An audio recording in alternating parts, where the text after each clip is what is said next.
Bonsoir à tous, soyez les bienvenus dans Lyon Politique. Notre invitée ce soir est candidate aux élections municipales à Lyon, candidate de la gauche. Bonsoir Sandrine Runel. Bonsoir. Merci d'être avec nous, soyez la bienvenue.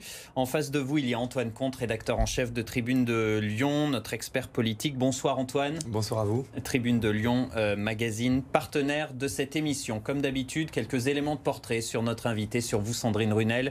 On rappelle que vous êtes élue dans le 8e arrondissement de Lyon. Vous êtes aussi conseillère à la métropole et c'est donc vous qui portez les couleurs de la gauche pour ces municipales à Lyon. Alors vous êtes la candidate du Parti Socialiste, du Parti Communiste, de Génération, de Place Publique, de Nouvelle Donne, et vous faites équipe en quelque sorte avec Renaud Père qui lui est tête de liste du côté de la métropole. Et puis on précise que dans la vie, eh bien, vous êtes en charge de la formation professionnelle à la direction du travail. Tout de suite, on commence par les questions d'actualité.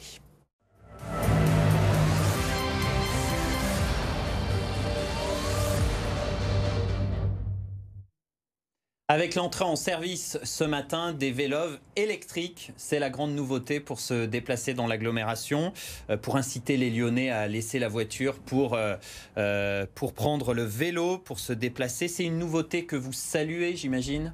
Oui, c'est une très bonne mesure puisqu'effectivement ça permet aux Lyonnaises et aux Lyonnais de pouvoir se déplacer plus librement, d'aller plus loin aussi. Mais c'est une mesure qui n'est pas suffisante puisque le vélo est déjà beaucoup utilisé à Lyon par les habitants. Mais aujourd'hui, la difficulté, c'est de trouver des pistes cyclables sécurisées et de pouvoir relier un point A à un point B. Aujourd'hui, il y a de la discontinuité dans les pistes cyclables et elles ne sont pas toutes sécurisées. Donc ce que nous souhaitons proposer pour la liste Vivons vraiment Lyon, c'est le réaménagement de certaines pistes cyclables et surtout son développement à l'intérieur de Lyon et pour aller aussi jusqu'à Villeurbanne. Et donc ça, c'est des choses que nous développerons aussi avec la métropole de Lyon. Sandrine Runel, vous saluez cette initiative. Est-ce que vous allez prendre votre abonnement à ces vélos électriques? Alors non, puisque j'ai déjà un vélo. Moi, j'ai un vélo qui n'est pas électrique, mais j'ai un vélo et donc je m'en satisfais pour mes déplacements, que ce soit pour la mairie d'arrondissement ou pour aller à mon travail. Et donc, vous rencontrez des difficultés sur la route quand vous êtes à vélo? Vous vous sentez en danger? Oui, puisque moi, je transporte mes enfants en vélo tous les jours pour les emmener à l'école. Je fais beaucoup de vélo puisque je vais en réunion avec et je vais à la mairie d'arrondissement également avec. Et il n'y a pas toujours des pistes cyclables qui soient sécurisées. Il y a également beaucoup de livraisons qui se font sur les pistes cyclables au détriment des cyclistes. Il y a une vraie dangerosité aujourd'hui à Lyon de circuler en vélo et nous devons agir contre cela. Un mot, Sandrine Runel, sur une autre actualité, sur la réforme des retraites. Il y a une nouvelle mobilisation, oui. Une nouvelle manifestation aujourd'hui, notamment à Lyon.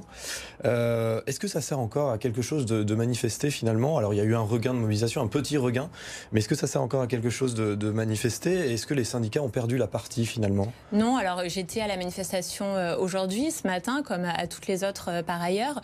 Non, au contraire, je crois que les syndicats ont raison et ils sont soutenus aussi par les forces politiques, par les différentes organisations, de continuer à montrer leur mécontentement, de montrer aussi qu'ils sont présents dans la rue pour se battre et défendre un projet de réforme des retraites qui soit plus juste et plus équitable pour tous. Pour vous, Emmanuel Macron, il n'a pas entendu la colère de la rue et est-ce qu'il va le payer cher selon vous dans les urnes en mars lors des élections? Alors, il ne l'a pas entendu cette fois-ci, mais il ne l'a jamais entendu. Depuis qu'il est élu président de la République, il est sourd à la colère. Il est absolument sourd à la colère de la rue. On voit la manière aussi dont il s'adresse aux personnes qui sont en recherche d'emploi ou les difficultés qu'ils peuvent rencontrer.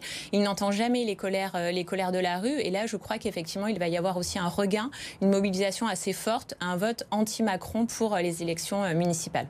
La deuxième partie de Lyon Politique. Tout de suite, on passe à l'interview politique de Sandrine Runel.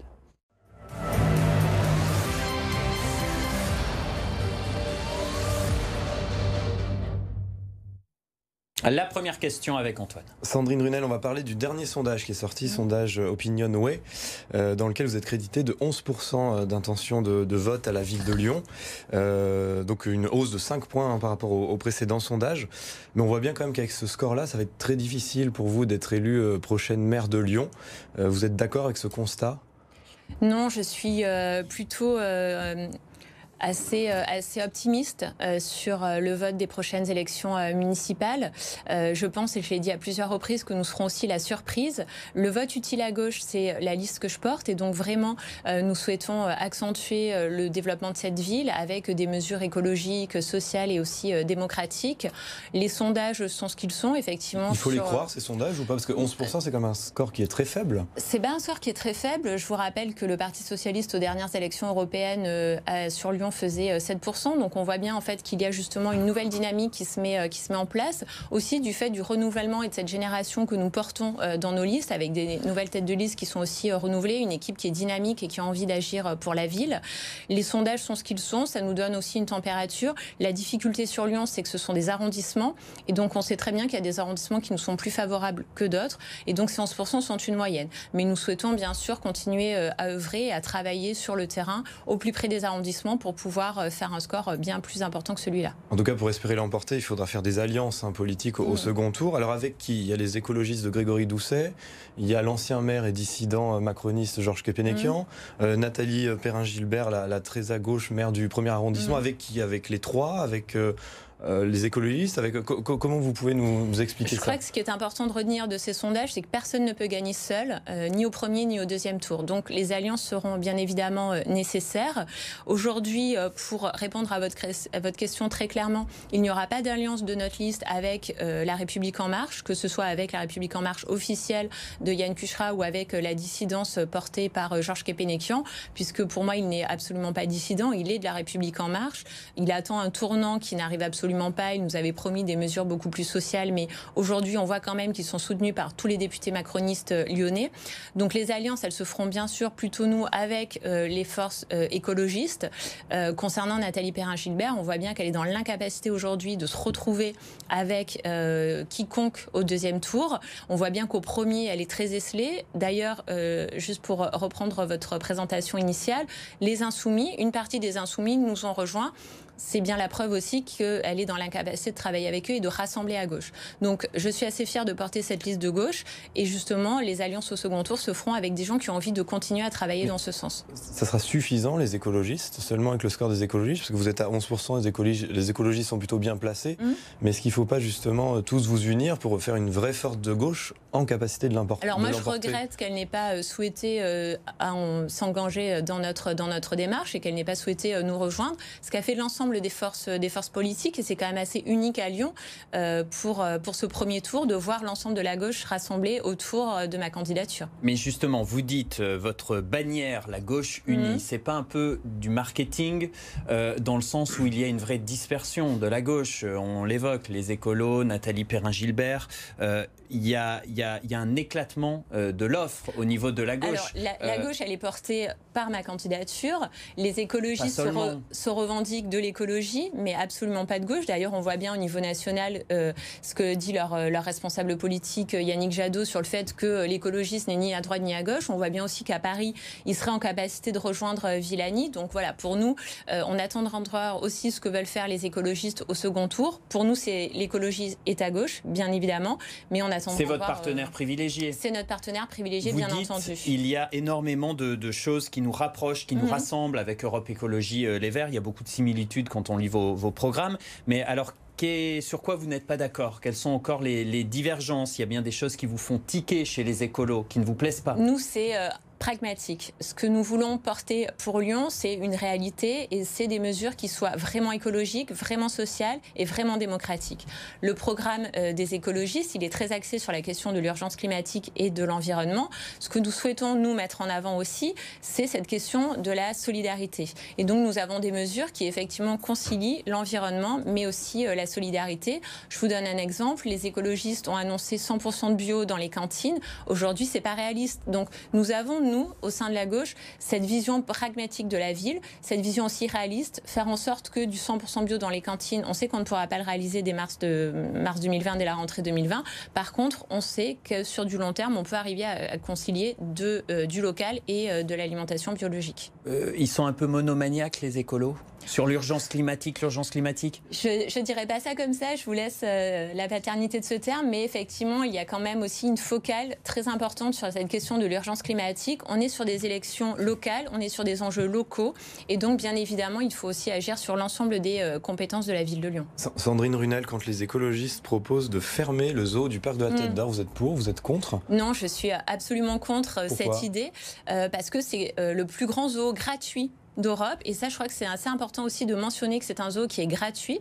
C'est un lieu très attaché pour les Lyonnais, mais les grands Lyonnais aussi, les Villeurbanais et l'ensemble du territoire peut aller au zoo du parc de la Tête d'Or. Donc en fait, c'est vraiment un lieu qui est populaire, c'est un lieu qui est ouvert et qui est accessible à tous. Et donc pour moi, fermer le zoo du parc de la Tête d'Or, ce serait priver les Lyonnais, les grands Lyonnais. Qui parle de maltraitance animale, d'animaux en cage. Alors, on sait quand même aujourd'hui justement que au zoo de la Tête d'Or, ça se passe plutôt bien, que les animaux sont bien traités. Il a été aussi repensé il y a quelques années. Et aujourd'hui, je ne crois pas qu'on puisse parler de maltraitance animale en ce qui concerne le zoo du parc de la Tête d'Or. Un mot sur votre partenaire à la métropole Renault-Père. Formez un ticket, un binôme. Mais on sent bien que ce binôme fonctionne pas très bien. Vous faites pas campagne ensemble ou peu sur le terrain tous les deux ensemble, qu'est-ce qui se passe? Alors on était pas plus tard que vendredi dernier à Villeurbanne pour essayer de justement comprendre le dispositif qui a été mis en place à Villeurbanne sur territoire zéro chômeur et faire en sorte qu'on puisse l'étendre à la fois à la métropole dans d'autres territoires et notamment sur Lyon. Et ce que moi j'ai proposé, c'est qu'il puisse être bénéfique à des territoires comme le 8e ou le 9e arrondissement où il y a des zones de pauvreté et des personnes qui pourraient bénéficier de ce dispositif. Donc il n'y a pas de problème entre vous et Renault-Père? Il n'y a pas de problème. Même si lui n'est pas issu du sérail du Parti social, il a le même rassemblement, il a la même bannière. Nous avons exactement le même périmètre de rassemblement autour de nous. Nous avons commencé une campagne, on va dire plutôt tardive, depuis début janvier. Donc elle est en train de se mettre en route. Et là, nous allons multiplier effectivement les actions communes au niveau de la métropole comme de la ville. Sandrine Runel, il y avait une prétendante à la candidature à la présidence de la métropole qui s'appelle Annie Guillemot, l'ancienne maire de Bron, sénatrice PS. Elle est très critique par rapport au choix de Renault-Père. Elle dit notamment que son choix, le choix de cette candidature, empêche le PS d'avoir une étiquette directe, comme lors des dernières européennes, par exemple avec Raphaël Glucksmann, le philosophe qui n'était pas issu du sérail du Parti socialiste. Qu'est-ce que vous lui répondez ? Nous avons souhaité faire un rassemblement de la gauche. Aujourd'hui, nous ne souhaitons pas que le Parti socialiste soit seul à partir à ces élections. Nous le regrettions déjà pour les élections européennes où Génération et même le Parti communiste avaient présenté des listes à part et on voit bien d'ailleurs qu'ils n'avaient pas été en capacité de faire plus de 5% et donc d'avoir des députés européens. Ce que nous souhaitons au niveau de Lyon, c'est faire en sorte que l'ensemble de la gauche soit uni et donc sur la question de la métropole de la même manière. Nous savons que sur Lyon, par exemple, les écologistes et la gauche aux dernières élections européennes, c'est 40%. Et donc, nous serions en capacité de pouvoir diriger la ville au second tour. Un mot toujours sur Renault-Père. Donc, vous nous confirmez là à l'instant qu'il n'y a pas de malaise entre vous et lui. Pourtant, l'ancienne ministre de l'Éducation nationale, Najat Vallaud-Belkacem, est venue il y a quelques jours vous soutenir, mais vous soutenir surtout vous et pas trop lui. Elle a notamment parlé des questions d'éducation. Oui. Elle n'a pas fait de conférence de presse commune avec Renault-Père. Il n'était d'ailleurs pas présent à la conférence de presse. Comment vous l'expliquez? C'était à ma demande, effectivement. On fait partie de la même famille politique, donc il était normal que Najat Vallaud-Belkacem puisse venir me soutenir sur Lyon, un territoire qu'elle connaît bien. L'objectif de cette conférence de presse était de présenter mes mesures éducation, donc le programme autour de l'éducation qui est une compétence municipale. Et donc, il était plutôt logique que ça se fasse sur Lyon avec la ministre, une ancienne ministre de l'Éducation nationale pour qu'on puisse présenter l'ensemble de notre programme. Et la question des collèges sera présentée ultérieurement. Mais ça aurait pu faire une belle photo de famille avec Renault-Père. Mais ce n'était pas du tout l'objet, puisqu'on voulait vraiment axer sur la campagne municipale. Dans une campagne électorale. Mais je crois que c'est Tribune d'ailleurs qui était là pour accueillir l'ancienne ministre sur le quai de la gare. Et effectivement, il était présent et nous avons fait aussi des photos communes. L'objectif de ma conférence de presse, c'était vraiment l'éducation, même si les journalistes ont beaucoup parlé de son futur retour. Et justement, petit aparté, elle vous a fait des confidences. Elle sera candidate au régional face à Laurent Wauquiez l'an prochain, Najat Vallaud-Belkacem. Je vous laisse le soin de lui poser la question et elle vous a rien dit. Non, elle ne m'a rien dit. Votre programme, on en parle. L'une de vos priorités, c'est l'éducation, mais c'est aussi de lutter contre les inégalités. Une seule mesure à prendre d'urgence pour résorber les inégalités, selon vous, entre les quartiers à Lyon? Alors, une des mesures phares, il y en a plusieurs dans notre programme, mais ce sera la question notamment de l'encadrement des loyers. On voit qu'aujourd'hui, sur Lyon, les loyers flambent, qu'il est difficile pour les personnes en difficulté, mais aussi pour les classes moyennes de se loger dans Lyon et dans le centre-ville de Lyon. Quand je dis le centre-ville, c'est pas uniquement la presqu'île, mais c'est aussi des quartiers comme le 7e arrondissement, le 3e arrondissement. Donc, une des mesures phares que nous souhaitons mettre en place, ce sera bien sûr l'encadrement des loyers pour permettre à l'ensemble des Lyonnaises et des Lyonnais de continuer à vivre là où ils l'ont choisi. Donc, et notamment dans le centre-ville. Obliger les propriétaires à ne pas louer leur appartement à tel ou tel prix. Oui, alors il y a différents types de mesures qui seront développées. L'encadrement des loyers, c'est la mesure chapeau. Mais l'objectif, c'est de permettre une augmentation des loyers qui soit raisonnée et donc à des futurs locataires de pouvoir y accéder. Un mot, Sandrine Runel, toujours sur votre programme et aussi sur Gérard Collomb. Vous dites, je vous cite, avec Gérard Collomb, toute l'énergie municipale a été engloutie dans l'attractivité internationale et la course au palmarès. C'est quand même une critique assez sévère. En fait, vous voulez défendre vous aussi les oubliés de la réussite lyonnaise. C'est exactement ça. Aujourd'hui, ce qu'on voit, c'est que tous les samedis, sur le palmarès, on voit Gérard Collomb qui se félicite d'être la ville de Lyon premier du classement. Nous, ce que nous voyons, en fait, c'est qu'il y a des Lyonnaises et des Lyonnais qui sont en difficulté, certains qui n'arrivent pas à vivre décemment, qui n'arrivent pas à vivre correctement. Une autre mesure sur la question de l'eau, ce sera de revenir en régie et donc de permettre aussi aux Lyonnaises et aux Lyonnais, mais aussi aux Grands Lyonnais, de bénéficier des 10 premiers mètres cubes d'eau gratuit, parce que c'est un bien commun. Et donc, ce qui est au cœur de notre programme, c'est vraiment cette volonté de justice sociale et d'égalité pour tous.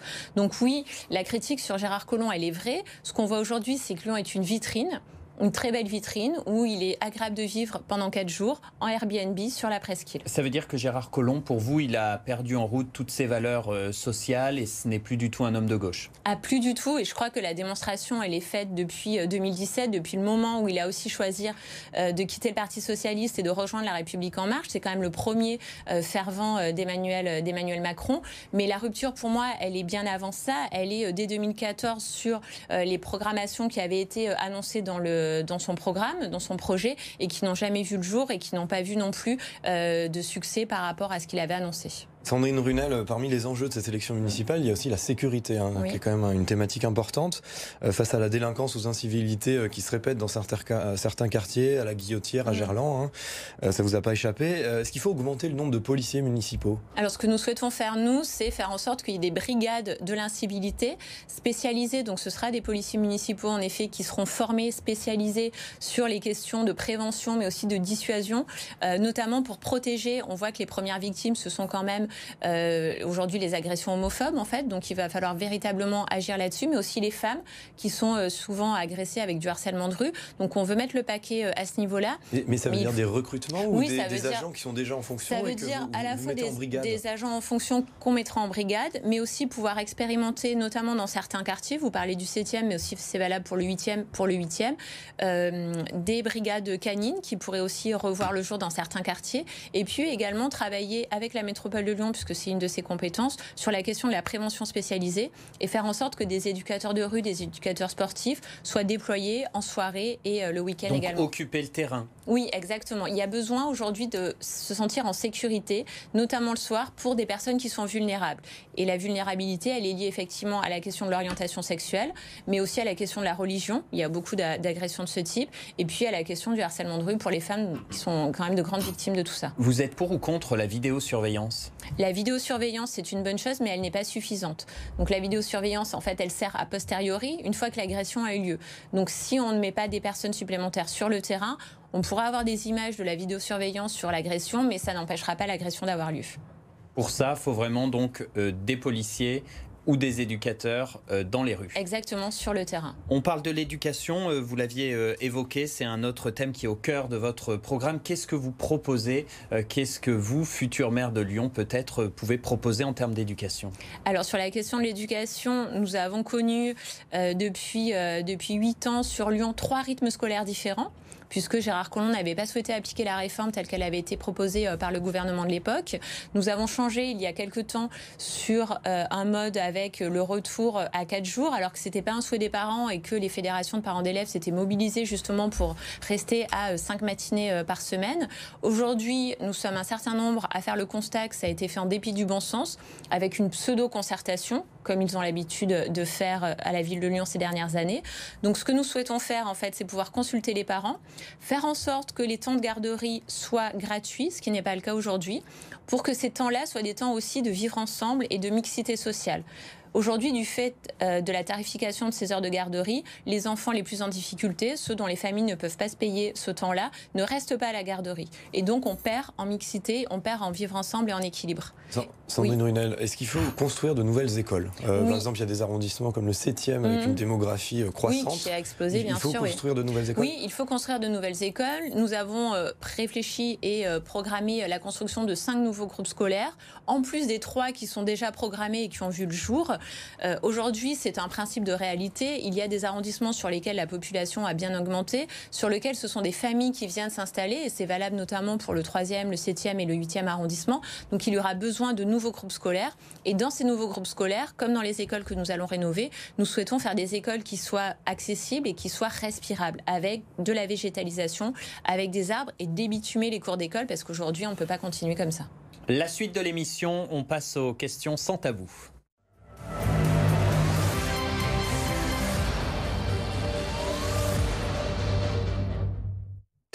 La première avec Antoine. Sandrine Runel, vous avez participé cette semaine à un débat sur la culture organisé par nos confrères du Petit Bulletin et de Rue 89 Lyon. Et moi, ce qu'on puisse dire, c'est que votre prestation n'a pas été toujours très convaincante. Je vais vous citer 2 exemples. Le premier sur la Cité de la Gastronomie. Vous avez dit que vous l'aviez vivement critiqué, que vous étiez opposé. Fait, oui. Alors que vous l'aviez voté à l'époque, quand elle a été présentée au conseil municipal. Et puis un deuxième point qui nous a un petit peu étonné, mais vous allez nous répondre. Vous avez félicité Étienne Blanc, le candidat de la droite, en gros d'avoir sauvé le musée des tissus. C'est pas du tout votre camp, votre positionnement politique. Non, mais c'était ironique. Est-ce que vous pouvez nous reprendre? C'était une ironie sur Étienne Blanc? C'était pas sur Étienne Blanc. Je trouve que justement, c'est une catastrophe de la part de la ville de Lyon d'avoir abandonné le musée des tissus pour que la région s'en empare. Et aujourd'hui, la région a bon dos, et Laurent Wauquiez le premier, de pouvoir se féliciter, se gargariser, et c'est ce qu'a fait Étienne Blanc d'ailleurs tout au long de ce débat, de la prestation du musée des tissus aujourd'hui et de la manière dont ils l'ont sauvé. Et je regrette, et c'était ça le sens de mon propos, que la ville de Lyon n'ait pas été en capacité de garder... Vous en voulez à la ville, en fait. Vous en voulez à Gérard Collomb, en fait. Bien sûr. Sur la Cité de la Gastronomie, qu'est-ce que vous reprochez? Sur la Cité de la Gastronomie, je l'ai dit dans le débat notamment, nous avons voté un projet qui n'était pas ficelé, mais nous avons voté une idée.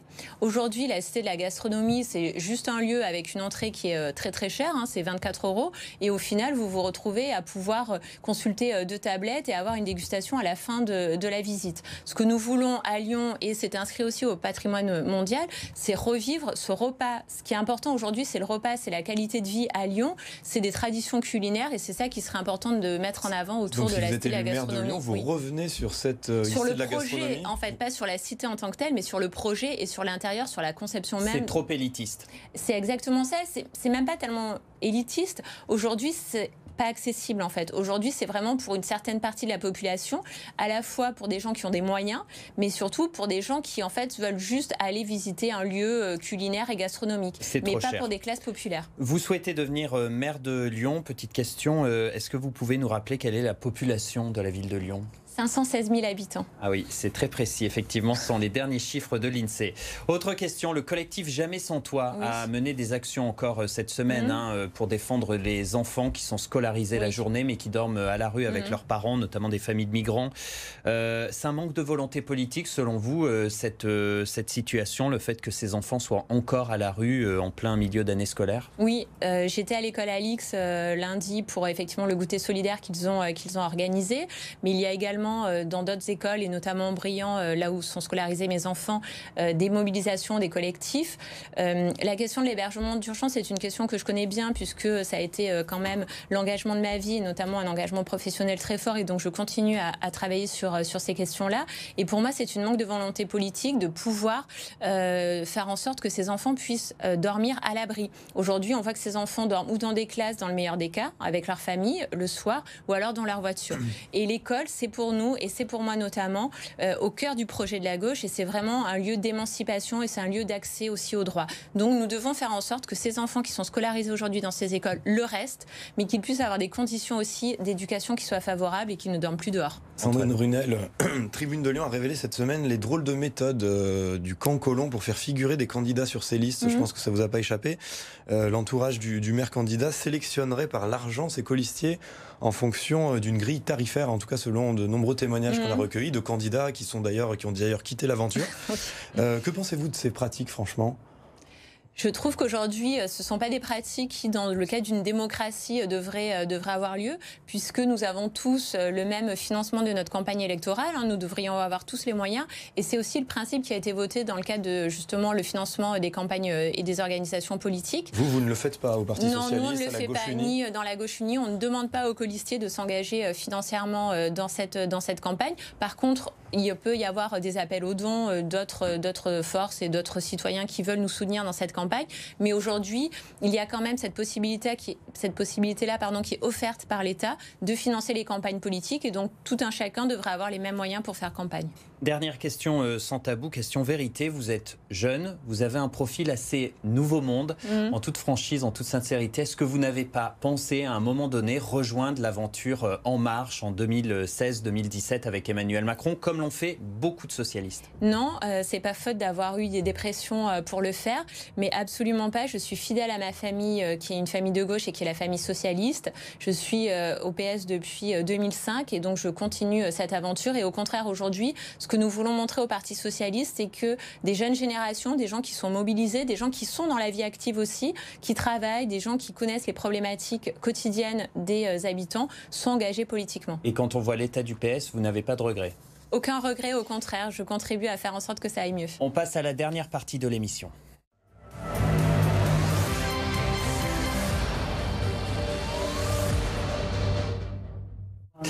Chaque semaine, notre invité répond à une question posée par notre invité de l'émission précédente. C'est Bruno Bernard qui était avec nous la semaine dernière, candidat des Verts aux élections à la métropole. Écoutez sa question. Sandrine Runel, bonjour. J'espère que nous partageons le même objectif de diminuer la pollution dans la métropole qui touche les plus fragiles, les enfants, les personnes âgées et également les plus démunis qui habitent près des axes pollués. Que prévoyez-vous comme action rapide pour faire diminuer ces taux de pollution dans la métropole ? Votre réponse? Alors, en réponse rapide, ce que je prévois, c'est notamment l'interdiction du diesel dans Lyon à partir de 2024, dans le cadre d'une concertation réfléchie avec les habitants. Je souhaite faire en sorte qu'il n'y ait plus de voitures diesel qui circulent dans Lyon. Ça me semble être une des mesures phares pour pouvoir réduire la pollution dans Lyon. Merci beaucoup Sandrine Runel d'avoir été l'invitée de Lyon Politique. Ce soir, un coup d'œil à la liste des autres candidats à ces élections municipales à Lyon. Yann Cucherat, Grégory Doucet, entre autres, Étienne Blanc. Merci beaucoup Antoine Comte. Merci à vous d'avoir suivi Lyon Politique. La semaine prochaine, c'est Alexandre Vincendé qui sera avec nous, le président des Républicains dans le département du Rhône, maire de Rieux-la-Pape. Il est candidat à sa succession. Bonne soirée.